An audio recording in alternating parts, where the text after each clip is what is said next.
Here we go again, turning the forecast on its ears. So we get to the important part first. Cold air invasion coming up. That's going to start on Sunday, and we're talking about freezing temperatures more than likely Tuesday night and lasting. And of course, wet and cold will come together about that time through Wednesday, and then we could have a potential for a hard freeze. We will have the potential for a hard freeze and maybe even some wintry precipitation. Don't forget about the 3 Ps as well: plants, pipes, and pets. We'll be talking that up big time next week. The cold air plunge happens this weekend, so Saturday it's yay, it's a wonderful time. Sunday it's getting cold again. That's how it's going to play, and that cold air is going to set up shop for days. You look at the highs from 78 on Saturday to 48 on Monday to 38 on Wednesday.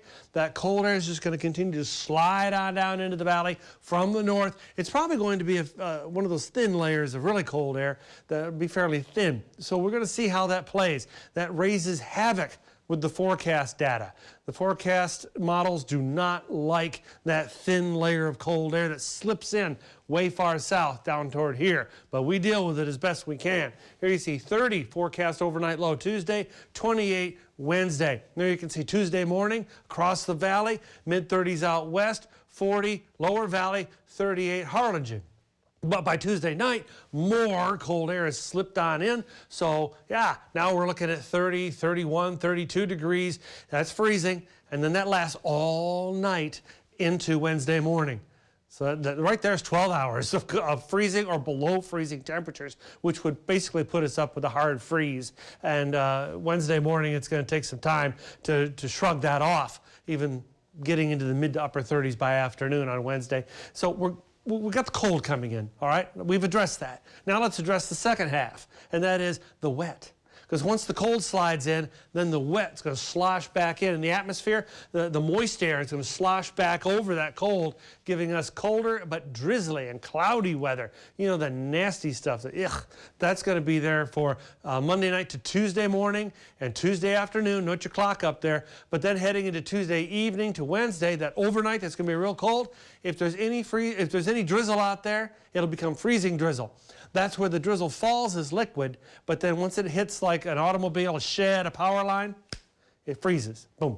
So that's what we're going to have to watch out for. I don't know how much wintry mix we'll have because, again, that has to fall through a real thick layer of cold air or freezing air. So we'll see. We'll just have to see how that plays out. Right now, though, we're playing out with a lot of moisture continuing to stream across the valley from the southwest, giving us all that cloud cover and a little bit of drizzle action now and again for the next few hours. You might have to turn the wipers on once or twice, but that's pretty much about it. And then looking at overnight temperatures bottoming out around 49 to 50, any drizzle ending, but leaving us with a pretty chill morning, if you ask me. As you head out the door in the morning, expect temperatures to be right there at about 49 or 50. But a lot of cloud cover will be in place, so it's not going to be the best of mornings. Now, as the day wears on, more and more sunshine will peek out. Say, that's nice. But we'll have a north wind. North wind tries to keep us cool. Available sunshine tries to warm us up. I think it's going to be a wash, and we're just going to end up in the low 60s, which is not all that warm, and below normal for that matter.